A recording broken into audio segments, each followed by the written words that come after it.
ಪಟ್ಟಣದಲ್ಲಿ ತ್ರಿವಳಿ ಕೊಲೆ ಪ್ರಕರಣಕ್ಕೆ ಸಂಬಂಧಪಟ್ಟಂತೆ ಶೀಘ್ರವೇ ಕೊಟ್ಟೂರು ಪಟ್ಟಣಕ್ಕೆ ಆರೋಪಿಯ ಆಗಮನವಾಗಲಿದೆ. ಬೆಂಗಳೂರಿನಿಂದ ಆರೋಪಿ ಅಕ್ಷಯ್ನನ್ನ ಕರ್ಕೊಂಡು ಬರ್ತಾ ಇದ್ದಾರೆ. ತಿಲಕನಗರ ಪೊಲೀಸ್ ಪಿಐ ವಿಶ್ವನಾಥ್ ಅವರು ಆರೋಪಿಯನ್ನ ಕರ್ಕೊಂಡು ಬರ್ತಾ ಇದ್ದಾರೆ. ಕೊಟ್ಟೂರು ಪಟ್ಟಣದಲ್ಲಿ ಒಂದು ತ್ರಿವಳಿ ಕೊಲೆ ನಡೆದಿತ್ತು. ಈ ಒಂದು ಪ್ರಕರಣಕ್ಕೆ ಸಂಬಂಧಪಟ್ಟಂತೆ ಶೀಘ್ರವೇ ಕೊಟ್ಟೂರು ಪಟ್ಟಣಕ್ಕೆ ಆರೋಪಿಯ ಆಗಮನವಾಗಲಿದೆ. ಬೆಂಗಳೂರಿನಿಂದ ಆರೋಪಿ ಅಕ್ಷಯ್ನನ್ನ ಕರ್ಕೊಂಡು ಬರ್ತಾ ಇದ್ದಾರೆ. ತಿಲಕನಗರ ಪೊಲೀಸ್ ಪಿಐ ವಿಶ್ವನಾಥ್ ಕೊಟ್ಟೂರಿನ ಮನೆಯ ಬಳಿ ಹಿರಿಯ ಪೊಲೀಸ್ ಅಧಿಕಾರಿಗಳು ಮೊಕ್ಕಾಂ ಹೂಡಿದ್ದಾರೆ. ಎಸ್ಪಿ ಜಾಹ್ನವಿ, ಎಎಸ್ಪಿ ಮಂಜುನಾಥ್ ಸ್ಥಳದಲ್ಲೇ ಬೀಡು ಬಿಟ್ಟಿದ್ದಾರೆ. ಇನ್ನು ಈ ಒಂದು ಪ್ರಕರಣ ಇಡೀ ರಾಜ್ಯವನ್ನೇ ಬೆಚ್ಚಿ ಬೀಳಿಸಿದೆ. ತನ್ನ ತಂದೆ, ತಾಯಿ ಹಾಗೂ ಸಹೋದರಿ ಮೂವರನ್ನೂ ಕೂಡ ಈತನೇ ಕೊಲೆ ಮಾಡಿರ್ತಾನೆ. ಕೊಲೆ ಮಾಡಿ ತದನಂತರದಲ್ಲಿ ಈತ ಬೆಂಗಳೂರಿಗೆ ಎಸ್ಕೇಪ್ ಆಗ್ತಾನೆ. ಅಲ್ಲಿ ಹೋಗಿ ಪೊಲೀಸ್ ಸ್ಟೇಷನಲ್ಲಿ ಒಂದು ಕಂಪ್ಲೇಂಟ್ ಕೊಡ್ತಾನೆ. ಅಂದರೆ ನನ್ನ ತಂದೆ, ತಾಯಿ ಹಾಗೂ ತಂಗಿ ಕಾಣಿಸ್ತಾ ಇಲ್ಲ ಅಂತ ಕಂಪ್ಲೇಂಟ್ ಮಾಡ್ತಾನೆ. ತದನಂತರದಲ್ಲಿ ಪೊಲೀಸರು ಯಾವಾಗ ಪ್ರಶ್ನೆ ಮಾಡ್ತಾರೆ ಆಗ ಈತನೇ ಕೊಂದಿರೋದು ಬೆಳಕಿಗೆ ಬರುತ್ತೆ.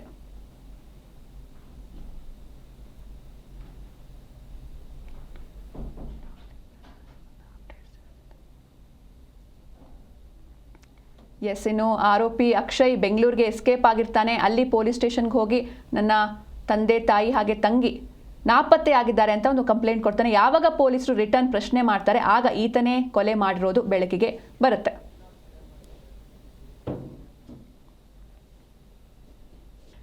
ಈ ಬಗ್ಗೆ ಹೆಚ್ಚಿನ ಮಾಹಿತಿ ನೀಡ್ತಾರೆ ನಮ್ಮ ಪ್ರತಿನಿಧಿ ಮಂಜುನಾಥ್ ಹಿರೇಮಠ್. ಲೈವ್ ನಲ್ಲಿ ಜಾಯ್ನ್ ಆಗಿದ್ದಾರೆ. ಮಂಜುನಾಥ್, ಇನ್ನು ಈ ಪ್ರಕರಣ ಸಂಬಂಧ ಅಪ್ಡೇಟ್ಸ್ ಏನೇನಿದೆ ಅಂತ?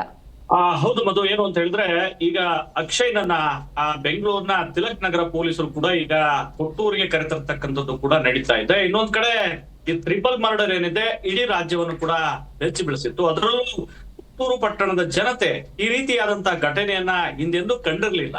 ಆ 3 ಮೃತದೇಹಗಳನ್ನ ಕೂಡ ಈಗ ಆತ ಮನೆಯಲ್ಲೇ ಹುಟ್ಟು ಹಾಕಿರೋದ್ರಿಂದ ಆ ಮೃತದೇಹಗಳನ್ನ ತೆಗೆಯುವಂತ ಪ್ರಕ್ರಿಯೆ ಕೂಡ ಈಗ ಆರಂಭ ಆಗ್ತಾ ಇದೆ. ಇನ್ನೇನು ಕೆಲವೇ ಕ್ಷಣಗಳಲ್ಲಿ ಅಕ್ಷಯ್ನನ್ನ ಪೊಲೀಸರು ಕೂಡ ಆ ಸ್ಥಳಕ್ಕೆ ಕರ್ಕೊಂಡು ಬರ್ತಾ ಇದ್ದಾರೆ, ಕೊಟ್ಟೂರಿಗೆ. ತದನಂತರ ಆ ಮನೆ ಒಳಗಡೆ ಊತ ಹಾಕಿರ್ತಕ್ಕಂತಹ ಮೃತದೇಹಗಳನ್ನ ತೆಗೆಯುವಂತ ಪ್ರಕ್ರಿಯೆಗಳು ಕೂಡ ಆರಂಭ ಆಗ್ತಾ ಇದ್ದಾವೆ. ಮತ್ತು ಈತ ಬಹಳ ವಿಕೃತವಾಗಿ, ಬಹಳ ಘೋರವಾಗಿ ಕೊಲೆ ಮಾಡಿರ್ತಕ್ಕಂಥದ್ದು ಕೂಡ ಗೊತ್ತಾಗ್ತಾ ಇದೆ. ಯಾಕಂತ ಹೇಳಿದ್ರೆ ಆ ಕೊಲೆ ಮಾಡಿರ್ತಕ್ಕಂತ ಏನೋ ಸನ್ನಿವೇಶ ಏನಿದೆ, ಆ ರಕ್ತದ ಕಲೆಗಳು ಕೂಡ ಮನೆಯೆಲ್ಲ ಕೂಡ ಬಿದ್ದಿರ್ತಕ್ಕಂಥದ್ದು, ಅಂಟ್ಕೊಂಡಿರ್ತಕ್ಕಂಥದ್ದು ಕೂಡ. ಮತ್ತು ಇನ್ನೊಂದು ಏನು ಅಂತ ಹೇಳಿದ್ರೆ ಮದ್ಯದ ಬಾಟಲಿಗಳು ಕೂಡ ಪತ್ತೆಯಾಗಿದ್ದಾವೆ. ಮತ್ತು ಮದ್ದು ಬರತಕ್ಕಂತ ಒಂದಿಷ್ಟು ಬಾಟಲ್ ಕೂಡ ಈಗ ಪತ್ತೆಯಾಗಿದೆ ಅನ್ನುವಂಥದ್ದು ಕೂಡ ಪೊಲೀಸರು ಹೇಳ್ತಾ ಇದ್ದಾರೆ. ಮತ್ತು ಇದೆಲ್ಲ ಘಟನೆಗಳನ್ನ ಕೂಡ ನೋಡ್ತಾ ಇದ್ರೆ ಈತ ಬಹಳ ಘೋರವಾಗಿ ಕೊಂದಿರ್ತಕ್ಕಂಥದ್ದು. ಈ ಘಟನೆಯನ್ನ ನೋಡಿದ್ರೆ ನಿಜಕ್ಕೂ ಕೂಡ ಬಹಳ ಭಯಭೀತರಾಗಿರ್ತಕ್ಕಂಥ ಘಟನೆ ಅಂತಾನೆ ಹೇಳ್ಬೋದು. ಆ ಸ್ಥಳದಲ್ಲಿ ಎಸ್ಪಿ ಆದಂತ ಜಾಹ್ನವಿ ಅವರು, ಎಎಸ್ಪಿ ಆದಂತ ಮಂಜುನಾಥ್ ಅವರು ಕೂಡ ಮೊಕ್ಕಾಮನ್ನ ಹೂಡಿರ್ತಕ್ಕಂಥದ್ದು. 12 ಗಂಟೆವರೆಗೂ ಕೂಡ ಅಂಗಡಿ ಮುಂಗಟ್ಟುಗಳನ್ನ ಓಪನ್ ಮಾಡಬಾರ್ದು ಅನ್ನುವಂಥದ್ದು ಕೂಡ ನಗರದ ಜನತೆಗೆ, ನಗರದ ಒಂದಿಷ್ಟು ಅಂಗಡಿ ಮುಂಗಟ್ಟುಗಳು ಕೂಡ ಪೊಲೀಸರು ಕೂಡ ಸೂಚನೆಯನ್ನು ಕೊಟ್ಟಿದ್ದಾರೆ.